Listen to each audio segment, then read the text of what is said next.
Fala pessoal, sejam muito bem-vindos ao meu canal.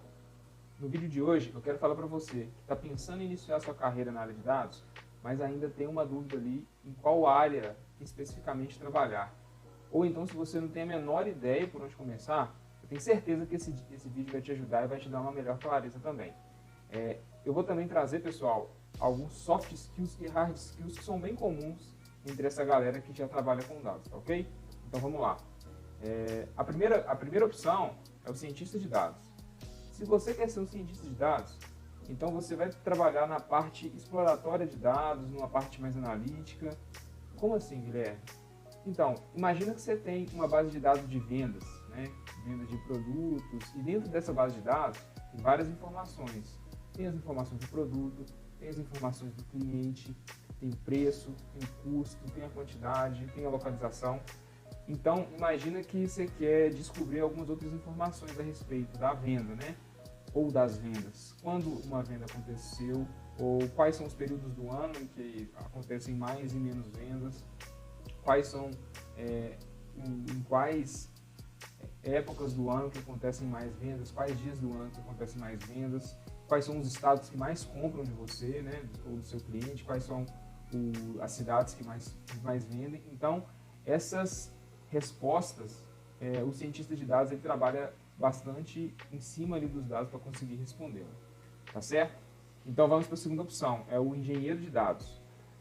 Já o engenheiro de dados, ele trabalha no que a gente chama de pipeline de dados, ou ETL, que significa extração, transformação e carga, ou load, né, que vem do inglês. Ou seja, toda a etapa de transformação de dado ela é feita através desse ETL, né? Então, a primeira etapa que já se chama, né, extração. Você vai carregar sua base de algum lugar, seja de um banco de dados, seja de uma planilha de Excel, seja da nuvem, seja da AWS, etc. Você vai fazer algumas transformações, seja transformar para inteiro, seja criar algumas outras colunas, seja criar algum tipo de cálculo, seja fazer uma limpeza. E no final, que já é o load, você vai pegar todo esse pré-processamento e salvar em algum outro lugar. Para quê? Ou para um modelo de machine learning que pretende usar sua base de dados, ou para algum self-service BI, como o Power BI, por exemplo, utilize a sua base de dados ali já pronta, já preparada, tá? E a nossa terceira opção, galera, é o analista de BI ou engenheiro de BI. Para quem não sabe, BI significa Business Intelligence, ou inteligência de negócio. O que quer dizer isso e qual que é o trabalho principal do analista de BI? Como já o nome diz, né, inteligência de negócio, ou Business Intelligence, o analista de BI ele vai trabalhar bastante entendendo o negócio mesmo em que ele está envolvido, seja um negócio ou como um todo, ou seja, parte desse negócio, né, ou seja, um determinado setor, e utilizar da base de dados e de ferramentas de BI, no caso o Power BI, para criar indicadores, para criar dashboards interativos, dashboards com indicadores visuais que façam sentido para os gestores ou para os tomadores de decisão, né? Então, pessoal, o analista de BI ele tem que ter uma noção muito legal sobre storytelling de dados, porque quando uma pessoa, um gestor, tem aquela visão dos dados que ele tem ali na frente, esses dados eles têm que auxiliarem ele a tomar uma decisão melhor ou fazer um certo tipo de análise ali, né? Então, essas foram as três opções, galera. Agora falando sobre soft e hard skills.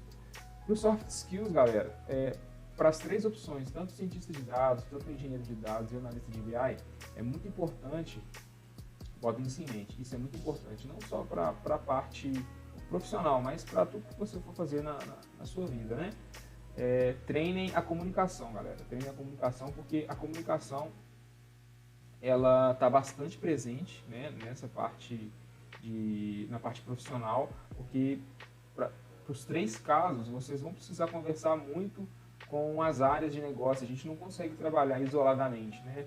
Muitas das tarefas, muitas das atividades a gente precisa estar perto com os donos do negócio, com os especialistas de negócio, para a gente poder conseguir tirar ainda melhores insights, né? Então, segue aí uma dica, treinem já desde cedo essas soft skills, que é a comunicação, que isso é muito importante para todas as áreas, não só profissional, mas para todas as áreas da sua vida. Agora, hard skills, o cientista de dados, o que é muito utilizado no mercado é programação em Python, né? Em R, e também se você souber alguma coisa ali de SQL, de manipulação de dados, também vai te ajudar bastante. O engenheiro de dados também, se você souber trabalhar com ETL, utilizar alguma ferramenta de ETL, seja em Python, né? Já falando novamente do Python, ou então uma ferramenta de SQL, seja SQL Server mesmo. E também, galera, é muito bom ter a noção de manipulação de base de dados, como fazer uma união, como fazer um join, se precisar fazer um pivotamento entre essas tabelas, como que faz, precisa fazer um group by, precisa fazer um merge. Então, é bem interessante você ter isso em mente se você tem interesse em ser um engenheiro de dados. E para o analista de BI, galera, saber também um pouco de engenharia de dados, que às vezes é necessário você fazer uma certa transformação. É bom também ter um pouco de cientista de dados, né, para você saber conseguir explorar um pouco aqueles dados que você está utilizando. E também na parte de BI, se você conseguir criar os dashboards com as ferramentas corretas, né? Por exemplo, uma ferramenta que está muito em alta ultimamente, é muito utilizada por essas empresas, é o Power BI. Então, se você souber ali como fazer uma manipulação de tabelas, relacionamento de tabelas, a linguagem DAX também, que é bastante utilizada caso a gente precise fazer uma análise um pouco mais elaborada, a linguagem DAX vai ajudar a gente, tá? Então, galera, depois vocês comentem aqui, depois vocês coloquem aqui nos comentários o que vocês acharam desse vídeo, se esse vídeo ajudou vocês de alguma forma, se vocês conseguiram agora decidir ou não, ou ainda ficaram na dúvida. Comenta aí embaixo, já me fala, já vamos trocando uma ideia, que aí a gente já vai interagindo e vai ficar super legal. Então, se vocês já gostaram também, clica aí no like, né, que ajuda a gente bastante aqui. Aguardo vocês até o próximo vídeo, um forte abraço.